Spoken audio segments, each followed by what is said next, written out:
Don't mind me, I'm just Pippin. That's right, War Pippin. This is Chris with Platinum Reviews, and we have the newest review for WarPips on PlayStation 5. Now, this is a game that was released on Steam. I don't know how long ago or how long it's been on Steam or anything like that, but apparently it was pretty popular on Steam, so they released it on console. The game just released about a week or so ago on console, so check it out. Here's the review for WarPips.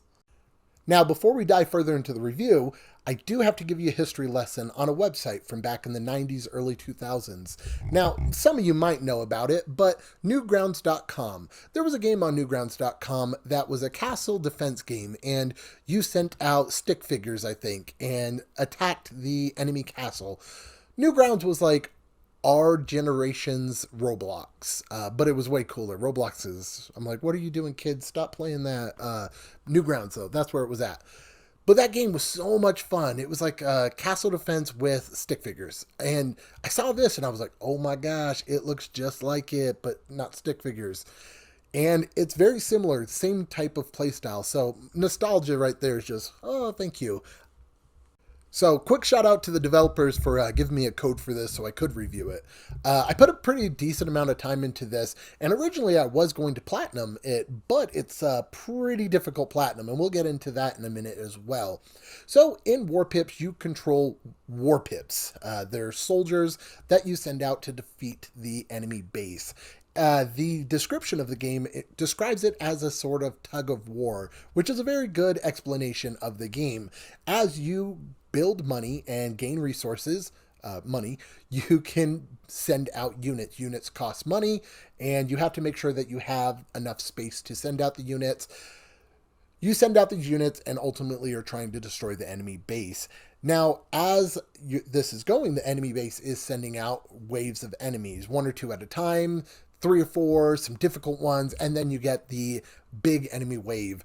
As you defeat these enemies, you unlock level ups and experience points for your base.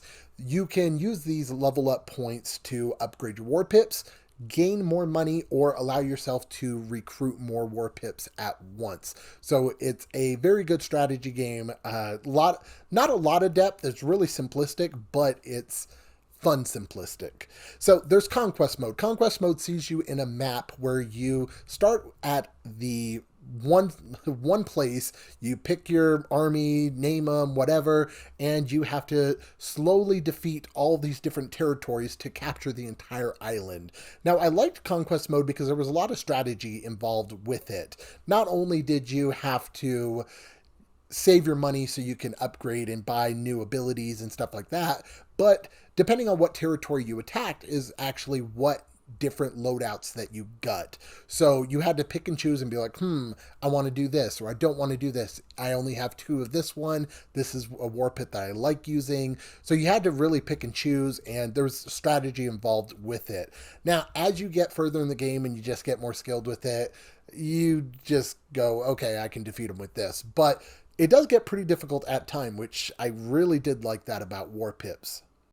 Now, before going further into the review, I'm going to discuss my issues with the game. And there wasn't a lot, but my first problem I ran into was I had this happen on a few different maps. As you can see here, I was unable to put down oil rigs. Oil rigs are used to mine resources or money and is very, very helpful, especially when you get into harder enemies and stuff like that. Ran into it a few times where it just was like, no, you're not putting this down. Had to go back and forth before it finally let me do it. The other issue I ran into is when the game first launched, I was unable to get trophies to pop. They weren't popping at all. Reached out to the developers and they actually fixed it. I want to say either the same day or the next day. So huge shout out to them. I thought that was a really cool thing, how quickly they got that taken care of. Now, as far as the other game mode is endless mode. And this is where my platinum journey took a toll, if you will. I was like, yeah, we're 100% going for this platinum and giving it a platinum review. I did the endless mode, and yeah, no, that changed my mind really quick. Now, in endless mode, you have to get, I think it's 150,000 high score, which doesn't seem that bad until you actually start doing it. About 5 minutes into endless mode, and the enemy's just like, yeah, screw you, and just sends out all their units, all the hard ones, just nonstop, and you're just like, I don't know what I'm about to do right now. So I did it about 2 or 3 times. I was like, we got this. And every single time the enemy, about 5-10 minutes in, was just like, no, you don't got nothing, and completely destroyed all my hopes of getting a high score on that. So it's a pretty difficult mode. I did like endless mode though. Now, endless mode, when you first start, it gives you the resource, and I don't know what it would be for that, but you get a certain amount of this depending on the map that you're on, where you can use that to either pick different things for your loadout so you can have a really, really good loadout, or you can use it for upgrades. And the upgrades are things like make it to where you level up quicker, make it to where you don't have to reload as much. So they're very, very valuable upgrades.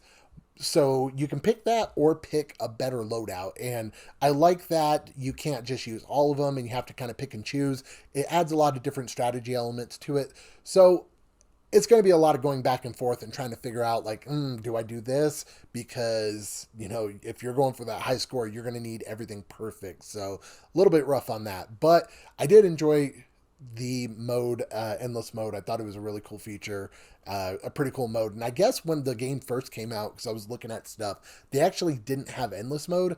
And I guess it was a requested feature and the developers created it and made it for it. So, I think they're going to be adding a lot more to the game. I would like to see an online mode. I feel like that'd be pretty fun down the road. And, it would definitely be something that would put me back into the game and want to play it more. Now, I don't know if I will go for the platinum, but the game is a very simple game and it's an easy one to pick up, play for, 20 minutes and put down. So I could definitely see myself going for it in the future. WarPips is a fun game. I just think the lack of content for it kind of holds it back. No story, no nothing. It's just a simple, quick pick it up and play type of game. I would give WarPips a 7.5 out of 10. I do not know the price of it. I think it's like $9 or maybe $20 because like I said, the developer gave it to me for free, so I don't know for sure. But if you guys have any questions about the game, let me know in the comments down below. If you have any questions about the trophies, same thing, let me know and I'll try and help you out the best I can. This has been Chris with Platinum Reviews, and as always, keep getting those trophies. I'll catch you guys in the next video.